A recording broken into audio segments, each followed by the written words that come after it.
Hello सांग मैंने समस्ते भल अच्छा ना आज बहुत दिन पर मो वॉइस वीडियो पकेली एक्चुअली सांग मैंने एटा गत कालिकार वीडियो आ काली थी राधाष्टमी से सकाल सकाल मो पूजा सारी पादरे अलता लगे आसीगली रोसे करने सांग मैंने ये राधाष्टमी व्रत केते जन करते मत कमेंट कहे ठीक अच्छे सांग मैंने जय जगन्नाथ चलते रोसे करा प्रथम मुझे मटर घुगुनी कर सारी ये चना बुट को सीटी मारिक तल्ला करी ये मटर घुगुनी आम देखो रेडी हो गला जेहेतु आज पूजा थी से सब बिना पियाज रसुण मुझे गोटे जगह ढाड़ी देली ये चना बुट को बुट तल्ला करदेली बुट तल्ला कौ मन को भल लगे कमेंट कहे है चलते ए तौक जा तले ये आस देखला बेलू मो साना नणंदराणी ये कौन कर देखिले अलता लगुच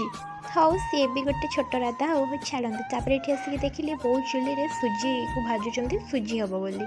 आलू को छोट छोट काटिक एमती पकुड़ी गोड़े देली फ्रेंड ए मोटे सब रोसे अलमोस्ट सरीगला एवं चलते देखिए कौन कौन रोसे फास्ट तो ये मटर मुगनी यहाँ पूरी होती पूरी पर ये देखो सांग मैंने सुजी होती नड़िया पकईकि पापड़ को छाँकी रखी बैगणी आ पकुड़ी बनई बुट तला आम घर राधाष्टमी आज ये सब आइटम होता है आपंकर कौन कौन कमेंट करें।